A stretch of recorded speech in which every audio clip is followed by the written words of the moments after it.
So Newsom and California lawmakers strike a deal that would allow Uber and Lyft drivers to unionize. I just love this billboard here. Lyft Uber CEOs $45 million a year. Me, not enough for healthcare. That's reality. So let's dive in here. The path to unionization for Uber and Lyft drivers is a major development in the years-long tussle between organized labor and Silicon Valley over rights for independent contractors. Labor leaders said the deal is the largest expansion of private sector collective bargaining rights in California history.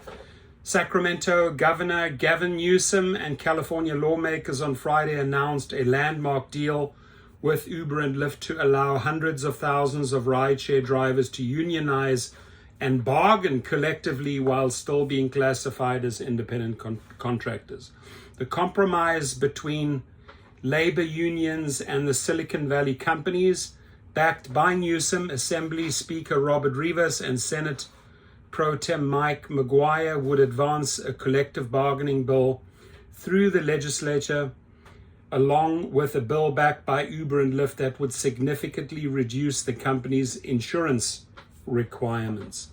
The deal is a major development in the years-long tussle between organized labor and Silicon Valley over rights for independent contractors.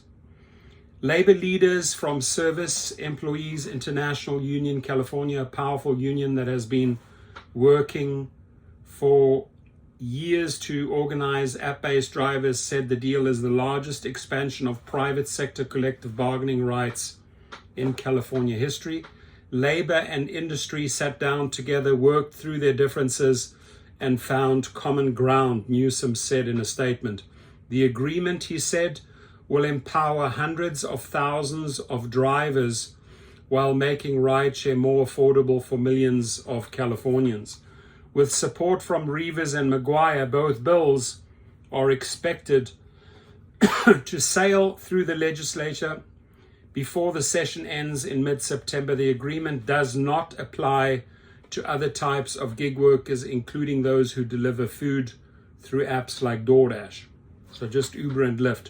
The two bills represent a compromise that lowers costs for riders while creating stronger voices for drivers, said Ramona Prieto, Uber's head of public policy for California, in a prepared statement. The deal marks a new chapter in nearly a decade of tension between technology companies and state lawmakers over the employment status of the tens of thousands of Californians who do gig work for app-based companies.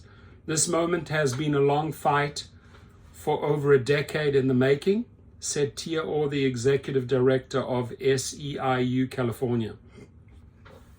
After the California legislature in 2019 rewrote employment law in 2019, clarifying and limiting when businesses can classify workers as independent contractors, Uber and Lyft went to the ballot in California to exempt their drivers. When California voters passed Proposition 22, the ballot measure funded by Uber and Lyft in 2020, drivers were classified as independent contractors and under federal law do not have the right to organize. Proposition 22 also explicitly barred drivers from collectively bargaining over their compensation, benefits, and working conditions.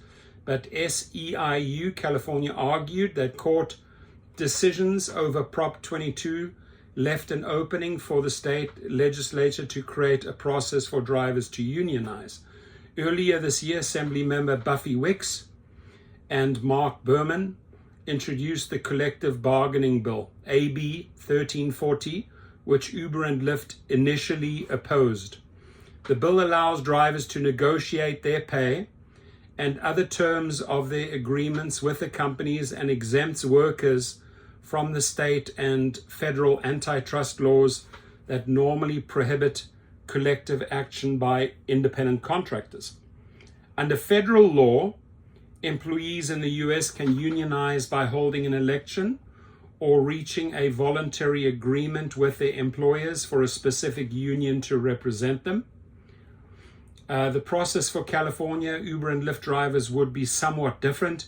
The bill says drivers can select a bargaining representative by collecting signatures from at least 10% of active drivers, then petitioning the state's Public Employment Relations Board for a certification. That path to collective bargaining mirrors a ballot initiative approved by Massachusetts voters last fall that was also backed by SEIU, which allowed drivers to form a union after collecting signatures from at least 25% of active drivers in the state. Vina Dobal, a law professor at UC Irvine who studies the effect of technology on workers, said the compromise reached by California lawmakers may not be strong enough to ensure that drivers can reach a fair contract. The bill does not clarify whether drivers would be protected if they collectively protested or went on strike, she said, and doesn't require that the companies provide data about wages. These are the crux of what makes a union strong and the very, very bottom line of what members need and want, Dubal said. They couldn't achieve those things. That's a win for Uber. Interesting. Uber driver Margarita Penaloza, 45, of Los Angeles, said she realized she needed a union after being temporarily deactivated from the app and losing 3 days of income. Well, you're lucky you only lost 3 days. There's people who've lost 3 months. When a passenger who reeked of marijuana left behind a lingering smell in her car that other riders then complained about. That experience made me realize how powerless we can be, she said. She said she hoped that a collective bargaining process would create a clear, fair appeals process for rider complaints. By the way, if you're struggling there, you simply go to activationhero.com. We'll file the appeal for you, we'll file the claim for you, and get you back on the platform. A Southern California group that counts some 20,000 drivers as members said they had lobbied for provisions to strengthen the bill, including protections that would give drivers the right to strike and more enforcement resources for the state board tasked with overseeing the process, but had been largely shut out of negotiations. We are not invited into conversations about this, and we were banging on the door, said Nicole Moore, president of Rideshare Drivers United.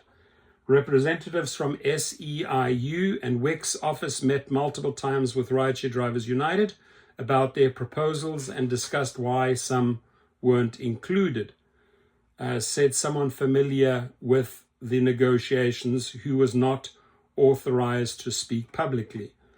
For example, that person said strike protections could open up the bill to attack for potentially violating antitrust laws. While we always give fair consideration to suggested amendments, not all are ultimately viable, Wick said. She added that her office heard from dozens of constituents and advocates over months of public debate, and any suggestion otherwise is disingenuous. Despite the weakness in the law, Moore said she still hopes that it will help, since right now, she said, drivers have no labor rights and our wages are in the dungeon. We will do what we can with duct tape and a few paper clips and a little extra wax to actually wage a fight, she said.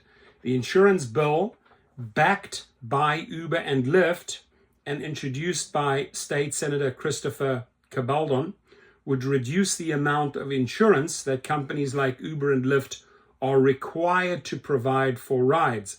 Currently, the companies must carry $1 million in coverage per rideshare driver for accidents caused by other drivers who are uninsured or underinsured.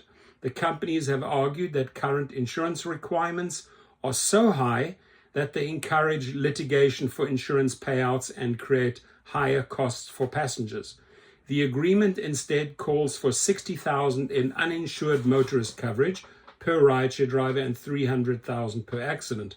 Cabaldon said that the changes would eliminate outsized insurance requirements that don't apply to any other forms of transportation, such as taxis, buses or limos. So we'll see how this all plays out, but there it is.